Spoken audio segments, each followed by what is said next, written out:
So let's look at the facts. I carried my knife to school with me every single day for 5 terms, and not once has anyone said a single thing to me at school about my knife. The school has still never said to me a single word to me about my knife. So even after all of this has gone down, the school has never once sent me a single email, called me a single time, left me a single voicemail, texted me, any sort of contact. They have never mentioned the knife once. The only reason I know it's an issue is because the VA is taking my benefits over it. The school still has not said anything to me about it. So my school is extremely passive aggressive. It's crazy. So I filed a complaint to the school about Candace Freeman's unprofessional conduct.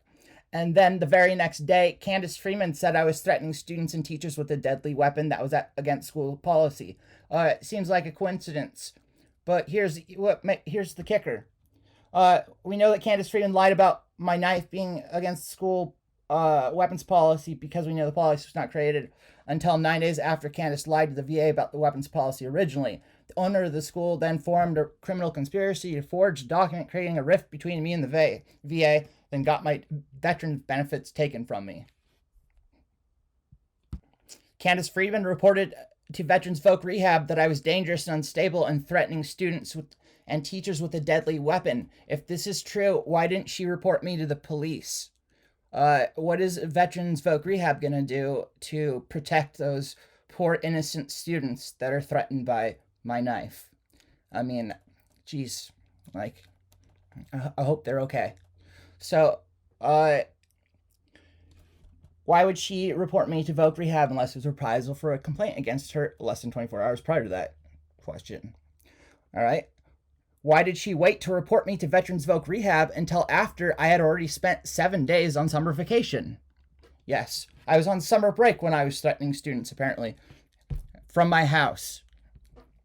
I had been out of school for over a week before she decided to file a complaint against me. The day after I filed a complaint against her. I don't know. Coincidence? I don't know. The VA doesn't think so. Or does think so, I should say. Also, here's the kicker on this. Candace Freeman works remotely, and I have not seen her since the pandemic started. I don't even know where she lives. If I was threatening people at school, then Candace Freeman couldn't have been there to witness me threatening people herself because she doesn't work from the school. She works from home. If I made threats, there would be a record since phone and email are my only ways of contacting her. Since Candace Freeman screens all of my phone calls, and since she is the only point of contact for the entire school, and since she hasn't answered my phone calls since April 21st, 2021, that means I could have only made threats over email or voicemail since I have my phone records for the last year proving she never answered my phone calls. Yes, I do have evidence. So let's look at some more facts.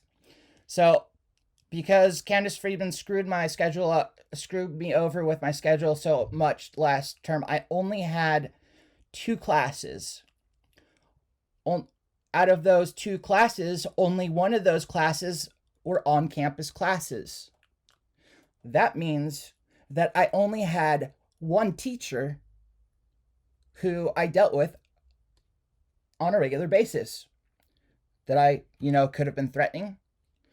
And so that means that since Candace couldn't have seen me threaten anyone, since she doesn't work there, and since I only had one teacher that taught me at school, that means that this one teacher is the only one who could have said that I was threatening, right?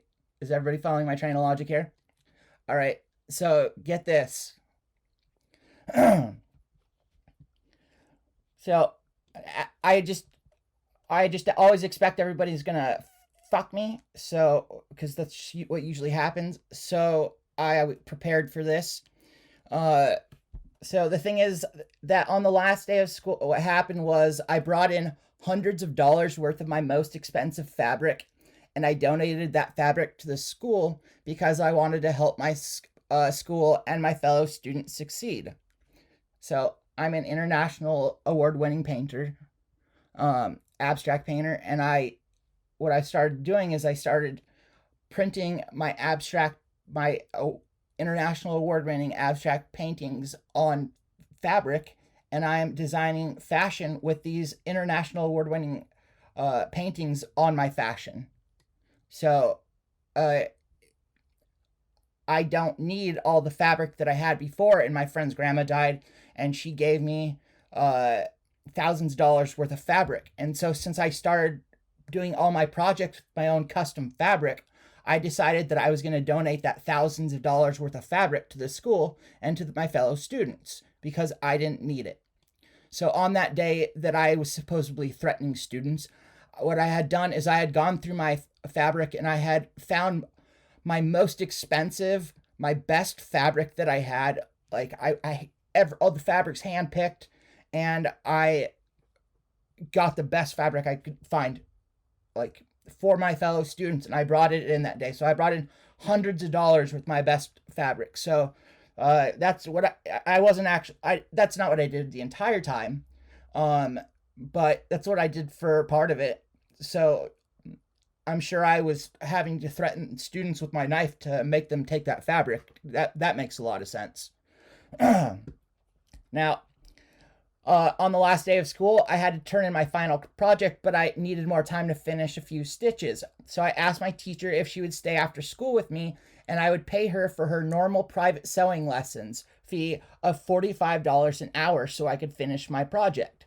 My teacher agreed without hesitation to stay after school with me alone and without worry of her safety because she has done private lessons with me on numerous occasions.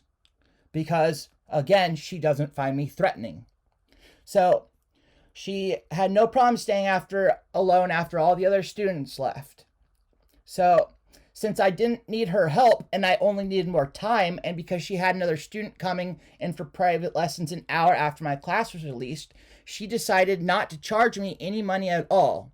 So on the day I was supposedly threatening students and teachers with my knife, my teacher voluntarily stayed after school alone with me, and she did not charge me the $45 an hour that I offered to pay her. So if I was really threatening people with a deadly weapon, do you believe that my female teacher would volunteer to stay alone with me? And not only that, but not charge me money when I offered to pay her to give me the time needed to let me stay alone with me so I could finish my final project. Oh, don't worry, I have proof.